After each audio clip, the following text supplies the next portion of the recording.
Well, hi everyone, and thank you for joining us for the Data Center Selection and Migration in Asia Pacific pre-show. I'm Stuart, the editor at W Media, as well as your host for today. Coming up, we have two quick-fire interviews. First, we'll chat with JS Wong, the Chief Executive Officer from our bronze sponsors at Teleria X. We'll first discuss the importance of data center management and notification systems. And then next, our quickfire interview will be with Sanjay Motwani, the Vice President for Asia Pacific from Raritan. They're a brand of Legrand Data Center Solutions, who are our platinum sponsors for today. We'll take a look at why selecting the best power solutions is crucial for your data centers. So first, let's jump into an interview with JS Wong from our bronze sponsors at Teleria X. So hi, JS, welcome to the show. So briefly, can you tell our listeners who Teleria X are and your importance in the data center space? Hi, good morning, Stuart. Good morning, everyone. I'm JS from Teleria X, Singapore. Just a quick introduction, right? Teleria X, we are a company that focuses in notification management, where we help companies to deliver messages to any mobile devices. For example, messages using like SMS, WhatsApp, WeChat, Telegram, Slack, and many others. The key thing here is that our solution assists companies to send important and critical messages using what we call out-of-band text alerts, right, to inform the team if there are any issues that happens. So I think if you put in the data center context or for the IT teams, right, when there are any issues that happens in your data center or your IT environment, our system helps to send the messages to your engineer's phone and alerts them when something happens for them to rectify immediately. And so why is it important to select a data center that has a strong notification platform when there's an issue that arises at a data center facility? This is a very good question, right? I think most of the time when companies select the data center, we use the standard matrix, right, that talk about in terms of the power, in terms of reliability. But we have to ask the questions that how do they manage all these issues when they arise in the organization or in the data center? Or you cannot assume that things never happen. Actually, right, if you look at the data center operations, there are actually a lot of issues that happens probably on a daily basis, but these are all behind the scenes. So the company actually, as a customer, you are probably not aware of what's happening, and that's where it's very important, because as a customer, you demand for or you want to ensure that you actually have 99.999% SLA, for example, right? So for the data center and the operations team, for them to achieve that, they have to have a very good ITSM or a good process that whenever something happens or occur, they can actually get to be informed immediately, and with immediate notifications, they can rectify or resolve the issues before it actually become more serious. Yeah, and there's a lot of common issues that might arise in a data center. So what are some of those common issues that do arise, and what do you notify to data center operators on a daily basis for your customers?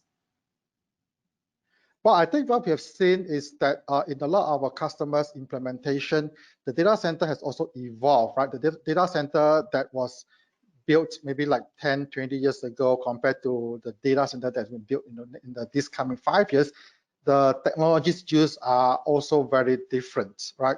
So traditionally, right, the alerts are centering around the facility information like power, temperature, humidity. Now we are seeing when the aircon or HVAC or crack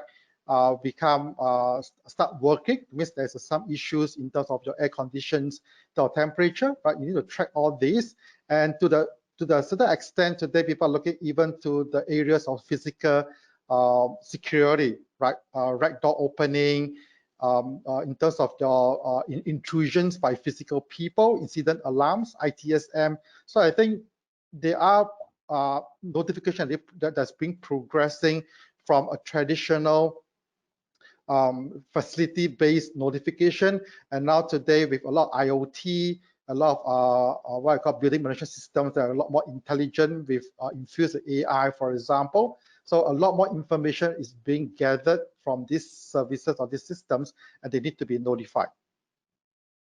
Yeah, absolutely. And with that in mind, what would be your top advice for customers considering data center management when selecting a data center or then migrating a data center, which is quite relevant to the topic that we're talking about today? So that top piece of advice, obviously with the issues that go with a data center to do with power and cooling and security, these are all really important issues. So what would be your top advice for those customers when considering that management solution?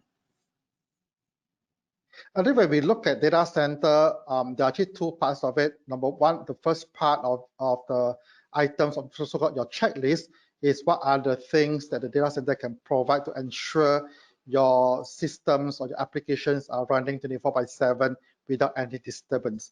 I would say that these are probably your standard checklist, and today for all data center or tier 3 and above, right, these are what we call given, right, or some standard list like a cookie cutter. So, but I think what we need to go beyond today is the demand, especially what we see in COVID, right, where a lot of the workload actually managed in the cloud or in the offsite data center, is how do you really select or to differentiate between a good data center compared to a better data center. I think that is where the key differences on both areas in terms of customers selected a data center, as well as for data center operation team or the supplier to differentiate their offering. So in this area is how does customer, from customer point of view, is to identify the potential blind spots that are not usually considered in your checklist. Okay, so I think this is where it's very important. So I think this is something to look out for, and to really ask the data center provider, for example, to look into other areas beyond your bandwidth, your power, or your cooling, like your internal operations, right? Or how do they manage incident management, notification, and the resolution process.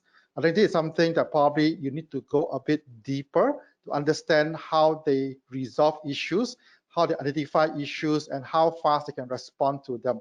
And that is where, again, notification comes in very important. No doubt people may not think about it, but notification actually plays a very critical role, because if you don't know, you cannot solve the problem. So that's where we come in to help our data center customers or for the customers itself. Yeah, absolutely, and that notification system can, as you say, improve those internal communications and that culture around being secure and having a good data center management system. So I'd just like to thank. I know it was a quick fire interview, so thank you so much, JS, for taking the time to share those really in-depth insights in such a short amount of time. And if you'd like to learn more about Talaria X and how they enhance data center management, you can follow them on social media or visit their website at talariax.com. And next up, it's time for our second quickfire interview with Sanjay Motwani from Raritan. They're a brand of our platinum sponsor, Legrand Data Center Solutions. So, hi Sanjay, and welcome to the show. So, could you again tell our listeners who you are and how you help people in Asia select the best data power solutions for their needs? Morning, Stuart, and morning, everyone. Who am I? I'm Sanjay Motwani, as my photo and the title say. I've been associated with Raritan for over 15 years. And about 4 years ago, Raritan became a part of the Legrand group. So been associated with Legrand also for the past 4 years. And the role is largely to work in the APAC region. To specifically answer your question as to how do we help our clients select the best power solutions? The closest analogy which I can come up with is we try and view this as some kind of a doctor-patient relationship, where we try and understand the challenges and the problems of our clients and customers. Our customers always are the best people to understand and know their challenges and the problems they have. And as vendors, we obviously know what are the tools which would best suit their requirements. More often than not, the customers also have a fair idea as to what tools they best need But sometimes there is always a disconnect between what they ideally should deploy and what are the budgets which are available with them. And sometimes also you get into situations where in terms of time crunch, where the clients have to deploy something in a certain X amount of time space. So when you look at these kind of elements, which are some of them are variable, then we come into the play in terms of trying to work with the customers and devising the ideal solution.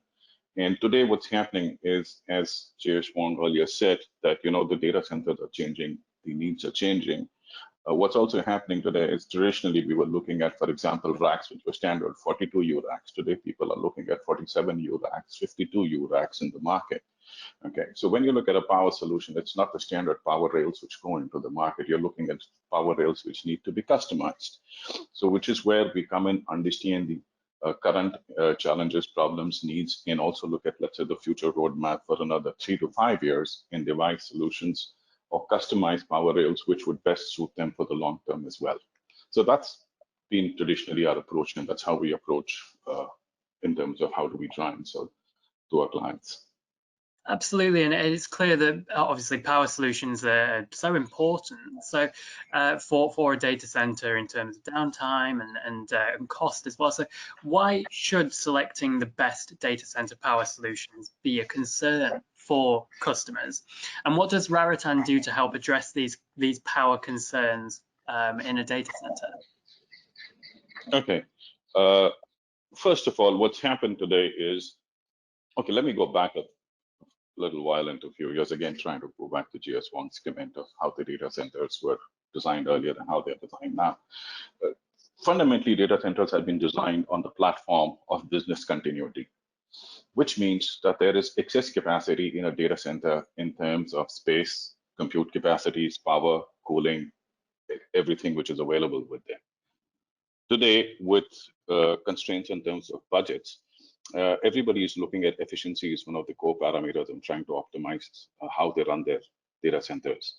And when you want to look at efficiency in your existing infrastructure, you do need to understand one of the key parameters is how your power consumption patterns are. More often than not, IT equipment contributes or constitutes about 50 to 51% of your monthly electricity bill in a data center. So if you do not understand how your compute equipment is working, and you cannot control how to manage that effectively. So we come into play in terms of trying to optimize the resources which are available in a data center using the power rails of the power sector as the platform. Next comes in the factor is of security, which is another critical element in a data center. So when you look at security into data centers, physical security, which comes into play, for example, is anybody accessing a rack? How is somebody accessing a rack? Who accessed it? Then you have biometric doors. So all of these get dovetailed into our power rails and work seamlessly for our clients. So why is it important for the clients to look at power? Why is it critical for them? Is obviously on the reasons of efficiency and security as far as the operations of a data center is concerned. Yeah, and Legrand obviously has acquired Raritan a few years ago now to join forces in designing those data center solutions. So, Sanjay, how exactly does Legrand and Raritan work together to help customers with selecting the best solutions for their data center? Okay, so that's an interesting one. Legrand has been around for decades. However, Legrand has also been into data center space, but for a while we've been operating as independent specialist companies. Some of the brands which are under Legrand portfolio, besides Raritan, Servitec, are, let's say, cable management stuff. You have Starline, the bus bar systems. You've got Legrand or SJ racks or Mingles racks coming into play. So if you look at the portfolio, Legrand has got the best in breed portfolio on various product categories, which have been operating pretty much independently.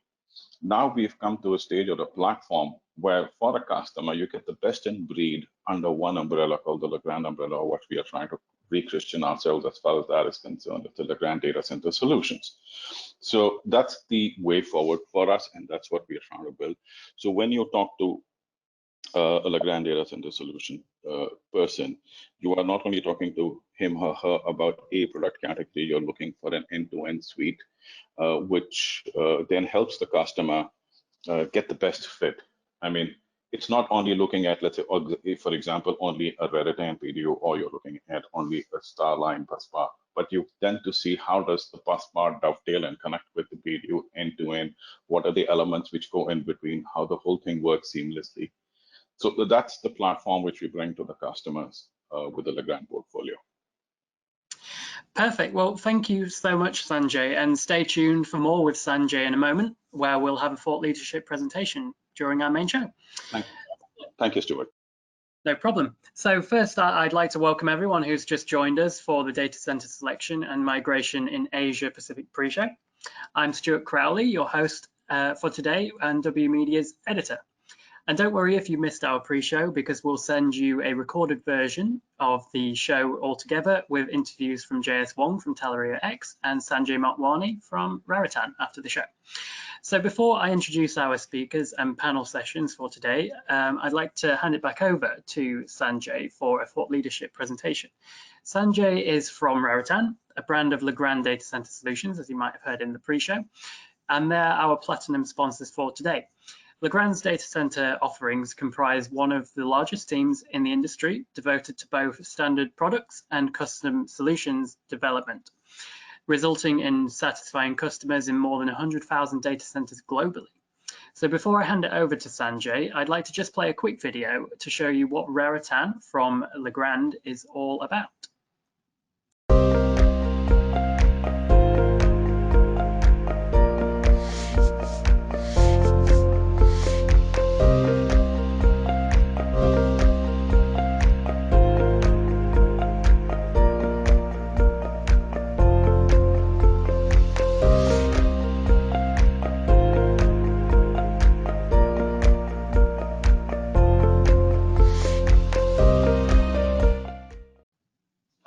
Thank you, Stuart. The topic I'm going to talk about briefly is about ADAPT. And the reason why I'm talking about ADAPT is because when you look at today and what's happening around us in the world, and I use this photograph a lot, and some of my people in my team killed me because I think I've used it to death for about a couple of years, but I still use it for different context. And the basic context over here is, if you look at the scenario over here, there is only one person who is in the moment, and everybody else is trying to capture the moment. And this is fundamentally the change in our behavior in society, which is leading to digital transformation. And the things which have led to the digital transformation is better connectivity, and phone, which is not a phone anymore, it's more of a smartphone. And it's a kind of a tool which is empowering the end customer or the consumer in the market today. Now, with this, what's happening is the consumer is feeling very empowered, and he is defining what I call the new WWW. The customer, he or she, is defining what they want, where they want, and when they want, when they want. So when you look at a scenario like this, the businesses have no choice but to move in terms of where the consumer is doing, and you need to track the consumer behavior as to what's happening, and you have to respond to this. So when I look at this in terms of the backdrop of the consumers, this is what I prefer to call it as consumers are changing at the speed of technology. And consumers are changing at the speed of technology in terms of what the technology has to offer. And when they are changing, I mean their behavior. Today, they're looking at news, they're looking at entertainment, they're looking at learning experiences, they're looking at gaming. All of that is coming into the place with the technology which is available to them at different points of time. Now, if consumer is changing the way he or she is changing, then businesses have to respond to the consumers, and they have to respond to the consumers at the speed of which the consumer is demanding it. When the consumer is, so the business has no choice. If it wants to remain in the context of being servicing its customers, so they have to respond at the speed of consumers. And how does a business do that? It does that by deploying technology at the speed of business. And when you deploy technology at the speed of business, the consumers get what they want, and consumers get used to it, and consumers then again change. So it's kind of a cycle which kind of snowballs. It changes the behavior of the consumer, changes the way the business needs to adapt itself, and the technology needs to again adapt as to what the businesses want to do.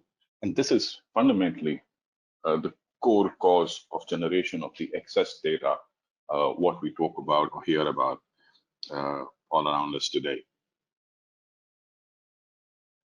So, role of technology. I mean, this has been done to death for the past, I would say, a decade or so. The role of technology, support, enabler, blah, blah, blah. But the important thing to understand is technology is the business today. And technology is what is connecting the business with the consumer. It is the bridge between what the business wants to do with its consumer. Technology is nowhere in the shadows. Technology is in the forefront. And it's very important for technology to take that role. Traditionally, what used to happen is business used to take a decision and then go back and see, okay, how technology needs to adapt itself. Today, technology is a part of the business decision-making process. It has to be a part of where the business wants to go and how it wants to go. And more often than not today, I believe, technology takes the leading role in how it wants to move ahead. And it's critical to understand this, because what's happening when technology is the businesses, technology is the one which is doing this and creating the user experience. It is enabling the business to reach new geographies. It's engaging it's the business's customers and creating that stickiness so that you have a loyal base of customers. And it is doing all of that on the basis of the data center and the way the data is being managed. And that's critical to survival. Now, what is happening to the data centers is it's going where the consumers are going. Now, consumers are being connected, as we said earlier, based on the intelligent tools and devices like the smartphones and the connectivity, which is available from 2G to now we're talking 5G today. And as you have clusters of data generation points happening, you will have data centers which will be closer to the consumer clusters, whether they are in the form of a micro DC or in the form of a pod or a modular DC, that's immaterial. But the fact is data centers will be closer and closer to the consumers. So what is the impact of this? The impact of this is that the data centers need to be more agile. If you are not agile and you cannot come closer to the consumer in the right space, in the right time, your business is going to suffer, and over the period of time, your business is going to peter off. So for the survival of that, it's very important that the data centers be agile today. Now, when I look at data centers, and I think I spoke briefly about this was earlier, is the fact that data centers were traditionally built on the foundations of business continuity.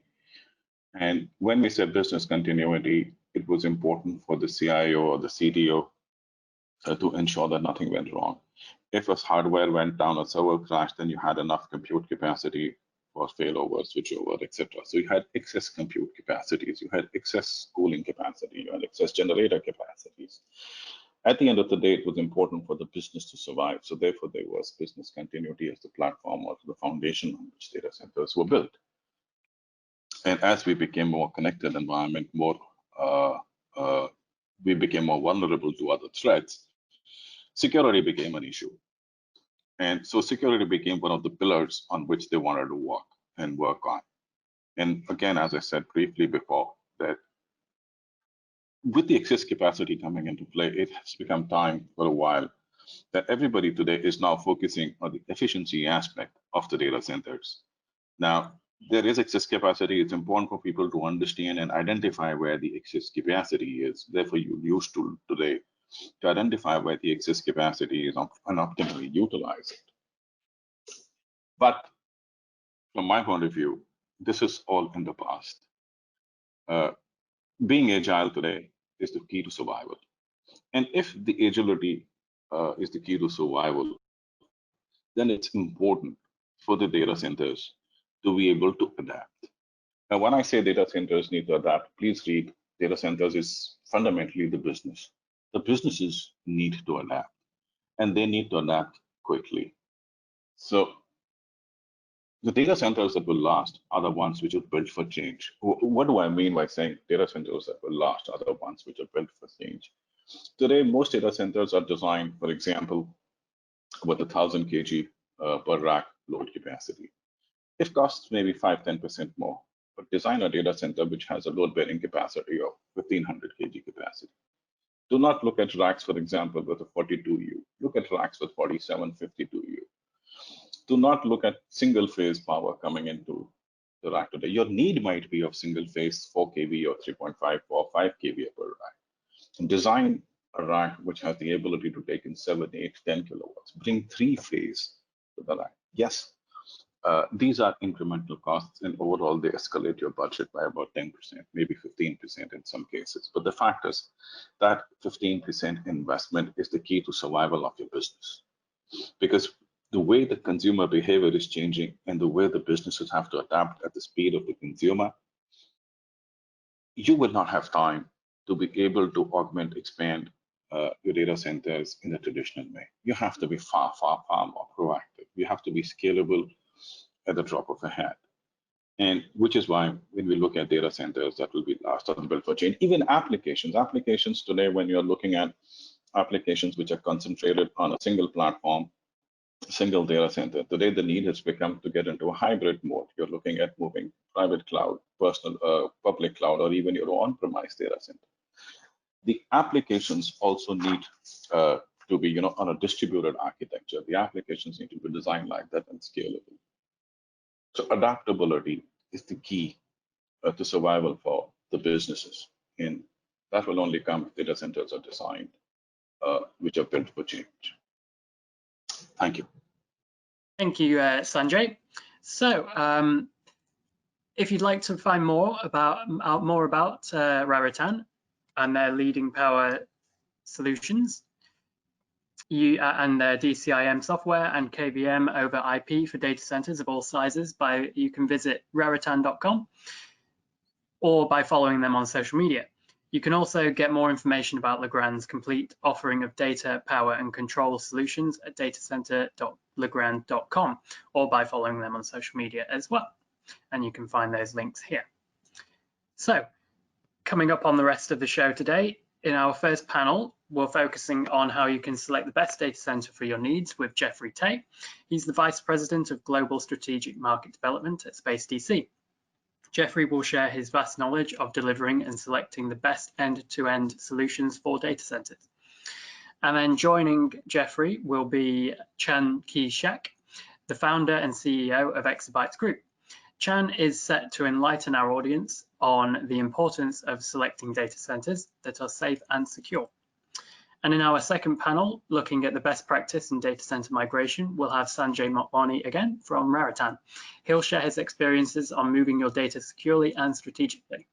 And we'll also be joined by Tran Viet-Hong, the CEO of Asian Dragon. Tran will deliver his insights on successfully implementing project plans and management as a CIO and as an experienced end user of data centers. And we'd love to hear from you, so please send in your questions or opinions at any time during the event by selecting the question mark icon in the GoToWebinar window. Please include your name, job title, company name, and country in your question for a shout out. And we'll also be giving away a $50 Amazon gift voucher to the individual who asks the best questions. So remember to get yours in throughout the show. And I'd like to give a big thank you to Raritan and Legrand for sponsoring this giveaway. And before we jump into our first panel session, I'd like to say a big thank you to our sponsors, Legrand Data Center Solutions, Onion Technology, and Talaria X, as well as all our supporting partners for bringing this event to you.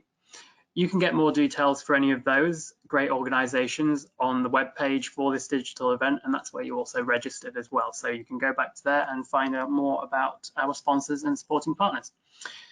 So now let's begin with our first panel session.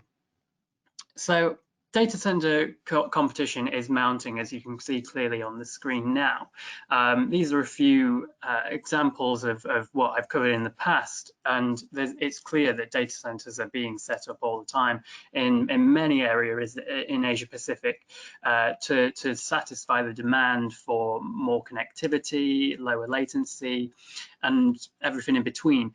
So I'd like to bring in our panelists now. So what are the types of data centers available in Southeast Asia and Asia Pacific? And what are you noticing upcoming trends in the data center scene? So we'll start with Jeffrey on this, and we have some slides to supplement your information here. And so what are you noticing the trends to be in this industry at the moment, Jeffrey? Sure, thank you first, Stuart, and hello everybody. Good morning. Well, I guess the way to address this question is there's two parts of it. Right? One, that what Stuart you mentioned is the trends, and addressing what actually is available right now in the market. And I think a lot of us in the industry will know that the data center has evolved since many years ago, since IBM, telco operators. Basically, it was a hub for telecommunication.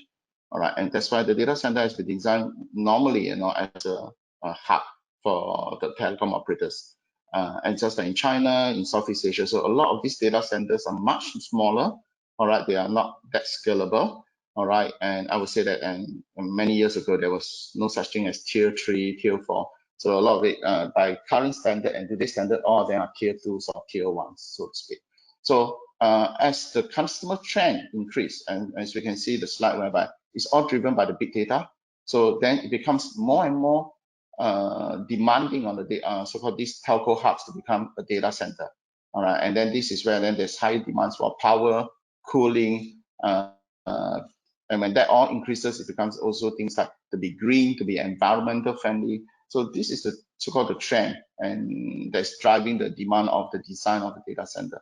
And again, available in Southeast Asia, just like in the early days of China, in the last 5 to 7 years, whereby now there's a lot of hyperscale built. Southeast Asia is seeing the same trend, all right? Simply because the hyperscalers, the OTT, the TMT, they're all coming in with bigger demands, all right? Because the big data explosion in Southeast Asia. And why the big data explosion in Southeast Asia? I think everybody knows, for example, Indonesia, it has the biggest population in the region. And the combined population in Southeast Asia is tremendous, it's huge. So that's why there's a big demand because of the business opportunities here for e-commerce, for e-payment, and that's what's driving the demand. And then, of course, with these trends and demands that's driving it, there's huge new requirements for a better data center. All right, and this is where Space DC is also involved, and that's where we are evolving. And I think a lot of people will understand the trend that Google, Microsoft is building hyperscaler data center themselves in Indonesia. They just announced it, including Alibaba announcing their third selection point as a compute center in Indonesia. And Space DC is following this trend. And when we started our company, we follow the trend of the customer. And also we have a philosophy that we are building the top tier best in breed data center for Southeast Asia. And we do have plans not just for Indonesia, but to start off in Indonesia, we are building both a tier 3 and a tier 4. And with the tier 4, we just announced recently we are the first OCP certified data center in APAC. And what does that mean actually? What does that mean? Just to really trick. So with the hyperscaler, they are demanding more power per rack. The average now is 3.12 to 14 kilowatts. So what does that mean? That means they need more space in the data center because of the density. Or with OCP, then you build better, compact, denser server, whereby then they need less racks. But then again, all this evolve into what? More heat still generated. So what is the technology that needs to be in place? Cooling. All right, and what we are doing with OCP is that we're building an ecosystem of both solution partners and our data center so that we can effectively bring the PUE down. If we have the right partners and ecosystem in place, we can do 1.06 of PUE in Indonesia in our tier 4 data center. And this is what we are achieving, hoping to achieve with the partnership with OCP and the partners of the ecosystem to do that. And of course, I say, other than that, is that traditionally, the trend of the data center is also to be better connected, because bandwidth is the next thing that the customer needs, other than the facility itself. So this is where the partnership with respective providers becomes very key. So Space DC itself, before we launched the data center, we already have like close to 14 operators that will be in our data center, both local and international. And we are also working on the next development, which is the IX exchanges, because that will provide the cloud switching that a lot of the e-payment, the gaming company that we need, the media company. And a lot of times I say for our data center, in terms of designing, we even build a fiber route, dedicated fiber routes to the possible DR sites of the customer, like in Cyber One. So all this comes into planning when we are doing our design of our data center, because we look at the trend and we want to evolve faster than the customer demand. So what we do is that we follow the consortiums like OCP to see what is trending in terms of actually the customer driving their hardware. And then from there, we evolve data center. Thanks, Jeffrey. Thanks, Jeffrey, and to you, Chan. So obviously we've heard from Jeffrey about what customers are looking for connectivity and hyperscale and scalability. So what are customers noticing in the data center trends, and what are you seeing customers look out for in selecting a data center? And do you have any specific examples about what customers are looking for when selecting a data center? Right. On our side, we deal mostly with enterprises as well as small and medium-sized businesses. So we also see some new trends or requirements from this group of users. Particularly, they are looking at the edge data center. That means data centers, instead of traditionally centralized in a strategic location, now there are customers who are looking for location that closer to where they're currently operating from, right? For instance, some of the enterprises, they are moving out their on-prem data centers to a proper at least a tier 3 data centers, but the requirement is it has to be not too far away from their key operation, right? And also some of them, they are into like IoT, right? So they need data centers that can be easily accessible and connected to their sensors, etc. On the other hand, we're also seeing a lot more enterprises where they are already a colo in data centers, but now they have a more stringent requirements in terms of building their DR facilities or DR site, right? So with that, they'll request the new data centers has to be like certain kilometer away from their existing main location, free from some of the nature disaster like flood, etc. Obviously, I think the common trend is in terms of the power requirement. The footprint maybe is getting smaller in terms of data center space, but obviously the requirement of power is actually getting bigger and bigger. Of course, and as you mentioned, with edge data centers, and I think the Industry 4.0, the fourth industrial revolution technologies are going to push that even further, I would reckon, with 5G. Is that something that you're identifying as well, Chan? For sure, yes. Yeah, absolutely. And to that point then, with setting up data centers, with selecting data centers to meet these increasing needs for demand, I'll ask this to you first, Chan. So do you feel as though there is such thing as a bad data center in Southeast Asia? Previously in our pre-show interview with JS Wong, we from Teleria X, we heard that a bad data center or selecting a data center, you need to have a checklist of things that you need to look for in a data center. So do you feel like a bad data center might exist, and what can our audiences do to avoid any pitfalls or challenges? So when they're doing that checklist, what do they need to look out for to avoid pitfalls, challenges when selecting a data center? And Chan, to you first on this. Yeah, for sure. Yeah, I think the ultimate criteria is definitely the power. Power, I think, come from two perspectives, right? One is definitely the stability of the power, right? How likely there'll be interruptions in terms of power supply, right? This question is more unusual in a more developed country or market, but sometimes it happens in developing markets, right? Then the second part also related to power is the scalability of the power. Normally, the first few years you don't see major issues, but when the customer base continue to grow and the computing equipments become more and more demanding in terms of power, that's where most of the existing data centers or some of the legacy data centers, they are having problems, right? So as a customers, if you move into data centers such as this, it's good to begin with, but when you want to scale up, right, when you demand more resources, that's when normally you're hit with various obstacles. Today, I think I look at it is that every data center that still exists today, they exist for reasons, right? Maybe they are still imperfect in terms of the certification, the tier 3, tier 4 requirements, but the actual fact is that they are still here. Definitely there are some other reasons. For example, some of them built since many years ago, right? Although they can't really fulfill in terms of the tier 3, tier 4 requirements, but they exist because of the POPs is there, the connectivity is there.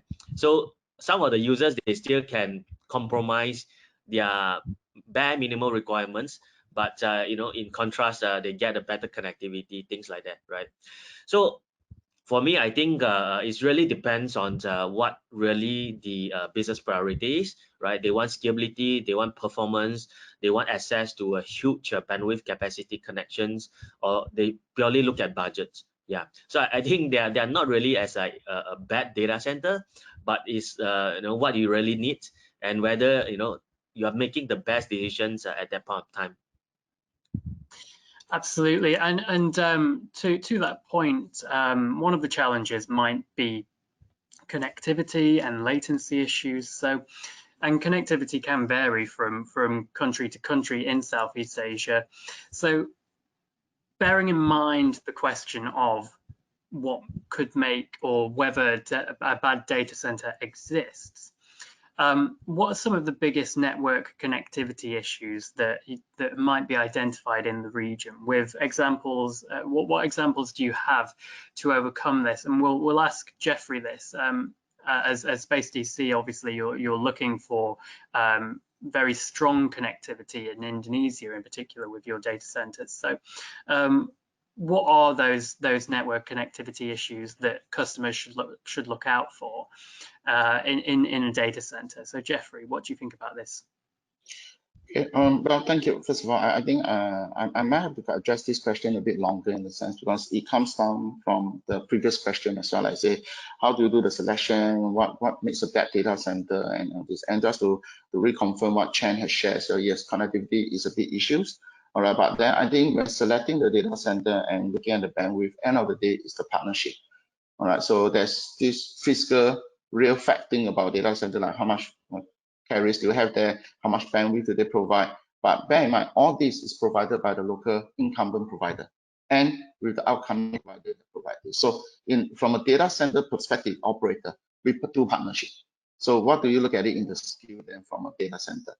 Ability to build an ecosystem and partnership. So when you're looking at selecting a good data center, you want to look at a partner, like what Chen has mentioned, scalability, not just in terms of the space, but the power, the connectivity. And just like what I mentioned again just now, we got OCP certified. So that means we are able to include or absorb more power with a better PUE in future, and this is scalable. All right, and this is where these hyperscalers are all looking, and I believe everybody who knows OCP know the members that are Facebook, Azure, Microsoft, AWS, Tencent, Inspur. So it's all the big boys that is there, because why? They are looking at what Chen is saying, edge data center in the future. So doesn't mean that it's smaller, all right, but smaller in size in terms of rack, but power is still increasing. All right, and this is where OCP comes in, and this is where we play a major part of it in Asia Pacific. And this is the philosophy that we're going to build around all the data centers that we have planned for APAC. All right, not just Indonesia, and this is now. And to address your question in specific to Indonesia, yes, connectivity is one of the big issues. But look, Indonesia roll out their Palapa ring project, which is similar to the home fiber broadband in Australia. It's many years ago. It's the same thing. Is to get connectivity, better connectivity around the whole country. All right, providing better 4G access and stuff like that. Of course, we all know Huawei is in country as well, influencing the big 5G project, but yeah, it's not there because due to many politics reasons. But yes, I think we see a big demand in Indonesia because of what the government has done to improve the connectivity, and this is where we believe, and that's why Space has invested in a campus concept. We have two buildings there to cater for the demand and the requirement. And right now, from the customer demand, we are considering maybe to review another piece of land to build another campus. So this is what we are seeing the opportunity in Indonesia and the rest of the Southeast Asia. And of course, like I say, in tune with what our vendors have presented earlier, like from Sanjay and things like that, I think yes, adaptability is also the other issues.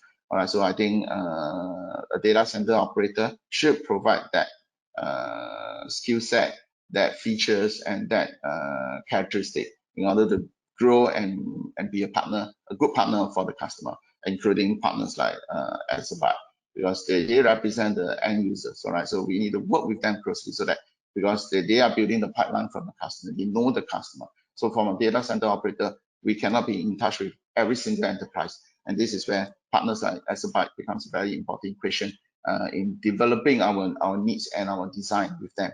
So yes, I'm looking forward to spend a lot more time with Chan as well. Absolutely, and we've got some great audience questions coming in. So let's just spend the next couple of minutes asking some of those. We've got one from Chin Lai, the senior technical specialist from Microsoft. So what is the panel's view of the customer trends of edge data centers, as Chan mentioned, which requires a smaller footprint? So, and use cases of IoT, for example, with higher latency requirements. So while running their main backend corporate applications at a hyperscaler cloud like Microsoft Azure, for example, what kind of customers in the industry, what are they looking for these hybrid scenarios, and what is the selection criteria for an edge data center, and what is the difference between what they're looking for in an edge data center between that and a main larger data center? So what is that difference in selection criteria? So since you mentioned this, Chan, I'll put this question to you. So what do you think about this question? What were your thoughts? Right. I think when it comes to edge data center requirement, the ultimate number one criteria should be the location, right? That's why the edge come into place, right? So location as if like it has to be closer to where the customer is. Not necessarily their office location, but it's more particularly about their projects, especially when we're addressing requirement in terms of like sensors or maybe IR 4.0 capabilities. So other than location, I think what is also essential is actually the connectivity back to the main data centers. For example, because normally the edge data center, it won't equip with lots of bandwidth capacities or selections of the ISPs, but having a reliable link back to the core data centers or your key POPs, right, where you can leverage on maybe it could be a public cloud computing, or it could be other connectivity that you can leverage on. That will be essentials. I think without these two criteria, it's actually just any on-premise standalone data centers. Yeah, and I think this leads pretty well on to another question that we have about selecting data centers per location. So this is from Romy, a divisional manager of IT from India Stock Holding. So he says, we touched on data centers being agile, having business continuity, security, efficiency, and adaptability. So how does one select a data center in different seismic zones? And Jeffrey, what do you think about this? How could one select a data center in a different seismic zone? Well, I guess three key factors. I think one is you really look at how you want to use the edge data center, or what do you want to use the data center for. So first of all, the user must be very clear in terms of their demand, because that will then drive the demand for the bandwidth, how much latency we are talking about. And I think everybody here, including the audience and on the panel, will know that, for example, AWS and other Chinese provider, big cloud providers starting with a K, they look at, is it a POP, is it a compute center or is it AZ? Right, and this is what exactly they're doing in Indonesia, right? AWS look at it. Okay, I already have pods in many data centers. Now that I build my own, what do I look at it? Because my own will be a compute center. How much kilometers it must be away, and we actually factor that in during our design. And that's why I mentioned just now we have dedicated fiber back to Cyber One, because there's many pods there. A lot of customers having their pods there, so they still need to get connected. And that's why we have invested in the dedicated fiber of 256 fibers routes going in, so there's no way that you can't get connected to your pods. And then from there, then you look at what you want to build as a, for example, a compute center in our data center. So what do you look for? And this is where we presented scalability, better power, and then hopefully we can improve the PUE with the ecosystem or the partnership in OCT, because it's not just us doing it. The servers must provide the needed necessary cooling. So the right technology, and data center is not responsible for that. All right, but we can help by being certified, by being adaptable to these technologies that's coming up in the industry, and then again adopting a very open approach, and this is what we are doing. All right, the last will be really looking at, let's say, the south side of the thing. What can your DC partnership do for you? Are they flexible enough? Do they understand the local market? Do they have enough local market partner enough to help you? And this is where we again come in. We work closely with many SI in the industry, and also again thanks to our partnership with different ecosystem, they bring in the SI to us. So we are close to this SI, and then we can understand the requirement. And for example, we have this popular demand from Chinese customer. They want to test the bandwidth before they roll it out, even a pod. All right, and they don't just talk about testing for a day. It's a week where they do full loading. Which provider will not want to charge for this? But yet it's up to the DC operator to work with the provider to get this so that we can provide it. So, and then of course, we must make sure we secure the business for the provider and ourselves with the customer. So it's about making the partnership and that delivery of the service to the customer. And this is what we are doing. All right, and I'm proud to say that we have a good local team of 30 people. Our operation manager, which is at AWS, she's excellent in terms of delivering this. And we have a great team in Indonesia that is able to support our partners in this in the market. So if they are selecting things, I would say that first you look at the hard demands, and then you look at the hard infrastructure, what you need, and then who is the partner who can help you to fulfill a full ecosystem, because you're not there. You want people to help you to build the business. And I think as a DC operator, especially Space DC, we are taking this on very seriously. It's our mandate, and our philosophy for doing our business is building the ecosystem. Thanks, Jeffrey. Yeah, and I think it's crucial to select a data center that does have an ecosystem of partners where they can offer what the customers want, essentially. So I'd just like to say thank you to our panelists for that session, and we'll move quickly on to our next panel with Sanjay and Tran. So with the increase of data centers in Asia Pacific and the rise of cloud providers, you might be thinking about migrating your data center to either scale up or to digitally transform your business.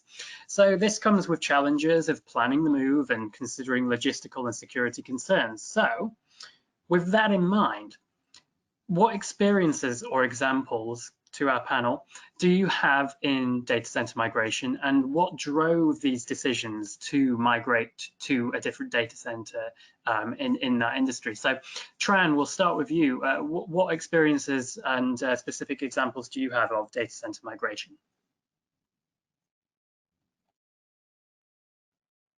Are you there, Tran? I think if you could unmute yourself.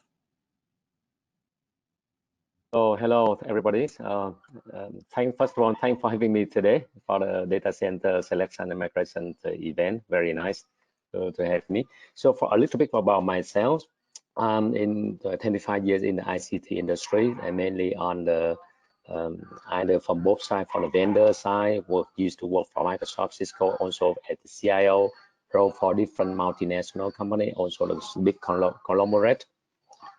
So been in different industry like fintech, securities, and also manufacturing and FMCG.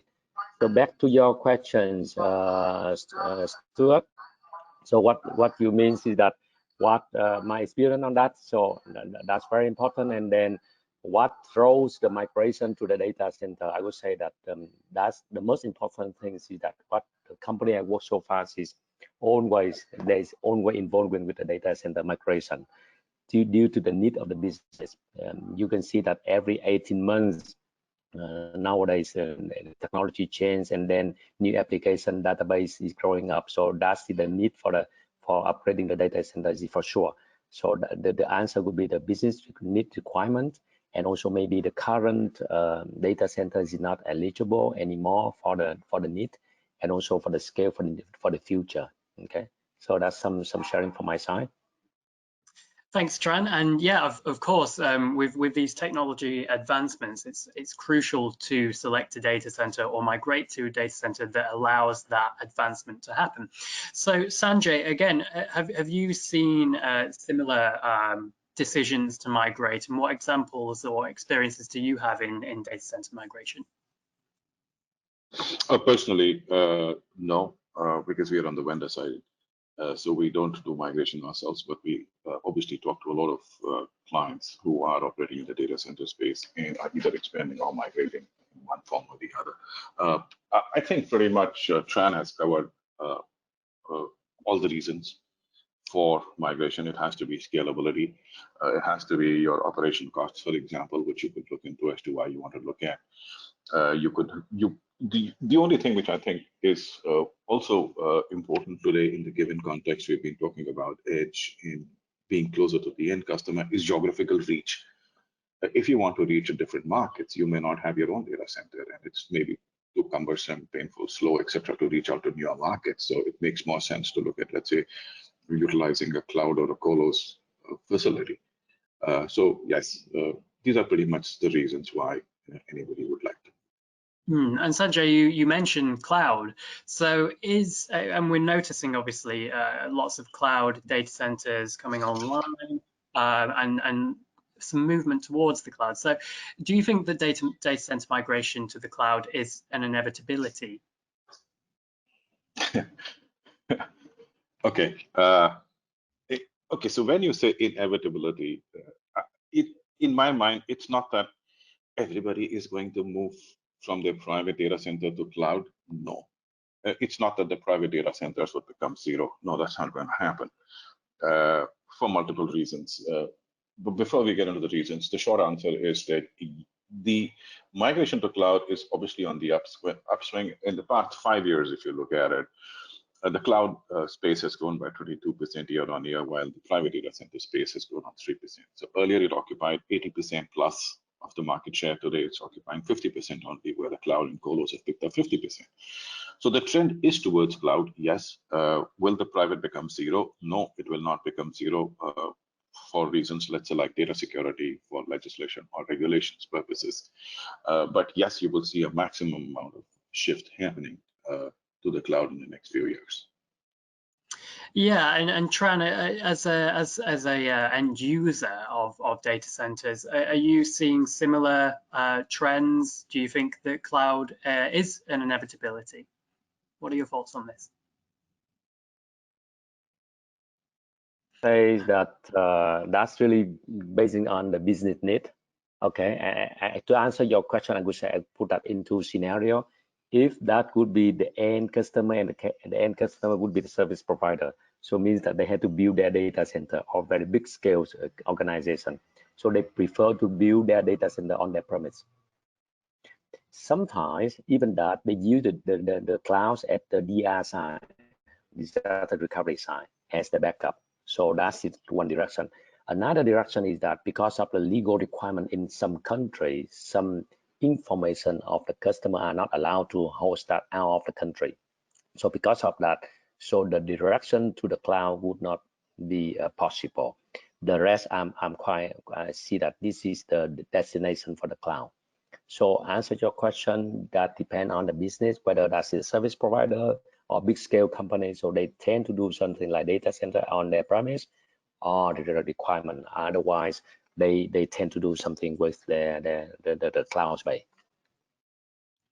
And what do you think should be, when you put these considerations in mind for migrating to a data center, what should be on top of that data center migration project plan checklist that we've mentioned previously in the show? So for CIOs, what should be on top of that checklist? And Tran, as a CIO yourself, and experience in that area, what do you think should be on top of that checklist? What should people look out for? Okay, I would advise from the CIO point of view for the data center migration project checklist is that number one should be the what they call the backup plan and rollback plans, and then number two would be something like relating to the SLA of the data center that we are going to put that on. So what could be the service level agreement? What could be the security over there? What type of the data center is it? Is it tier 3 or tier 4, something like that? And also the compatibility. At the back of end of everything, some requirement relating to the minimum downtime acceptable. For example, some business applications they only are allowed to just to shut up from midnight to 4 a.m. or some other application when they do the month-end job, they run continuously. So the list to prioritize what kind of job, what kinds of thing that's supposed to be put that on, that would be very critical. And also the last one would be the connectivity as well. So test. That's some view from my side. Absolutely, and moving over to Sanjay, what would you consider to be the important parts of the checklist for a CIO considering data center migration? Okay, I mean, trying to complement what Tran is, the only thing I would like to add, maybe a couple of points I'd like to add is, see, there are certain things when you make a decision and what I qualify as, what is the qualifying criteria for select, and then the other is the selection criteria, okay, which is going to change the decision-making process. So in the qualifying criteria, I would try to put in one bucket, I would try to put stuff like location, security, accessibility, connectivity, SLAs. So for me, those come under the qualifying criteria once I have identified that this ticks off the qualifying criteria. Next becomes the selection criteria, because what is working for somebody else may not necessarily work for me, right? My applications use a certain kind of hardware. My applications use a certain kind of interconnect agreements, exchanges, blah, blah, blah. The fact that I need to understand is how will my application work on the platform which I'm going to use. So it's very important for me to understand the platform of the service provider and whether my application is going to work on that or not going to work on that. It may be the best platform for whatever other reasons for 100 other people, but if it's not the platform for me, drop it. So I would try and put checklists like, as I said, qualifying criteria and selection criteria. The selection criteria is only specific to me and my needs and what is critical to my business. So that's how I would approach it. Absolutely, and as you mentioned, Sanjay, one of the important things to consider for a CIO is that data protection and cybersecurity side of the of a data center, and that's certainly a growing concern considering the regulations, as you mentioned, for migrating to the cloud, for example. You have to be aware of the security aspects of moving to a cloud data center, and also regulations regarding data localization and protection. So what would you say is the most safe way to migrate your data center? And do you have any examples of we'll ask Tran first. Do you have any examples of safe ways to migrate your data to a different platform? And do you have examples of this? More often than not, these decisions are made not keeping the IT department in full loop or full control, or even the participation. So the security the security side then becomes a greater risk when shadow IT is not talking to IT, or other departments are not talking to IT. And the third aspect, which I see as a challenge on security, is today the way I look at it is the security aspect is not limited only to a data center and its physical access issues. Because of the IoT, which is now insecurity of things rather than connectivity of things, the kind of applications which people use on the day-to-day basis and how they are connected or not connected becomes a greater threat. So it's more, security is more of an organization culture today, Simple things like, if, for example, Microsoft has announced an upgrade patch, which needs to upgrade it across, let's say, 1,000, 5,000, or 10,000 desktops or laptops across your organization. And they say that, okay, I do see a small security issue, but you need to upgrade this. The question is, how fast does the organization ensure that all those 5,000 or 10,000 laptops or desktops upgraded? If they take over 1 week time to do this, then you're vulnerable for that 1 week period. And a hacker just needs not 1 week, he just needs a fraction of that time to be able to hack into your network, have that vulnerability. So it's more of an organization culture which comes into play as far as security is concerned, and it should not be restricted in to the IT department itself. I think people need to be aware, employees need to be aware far more, and I think a lot of education needs to happen on that.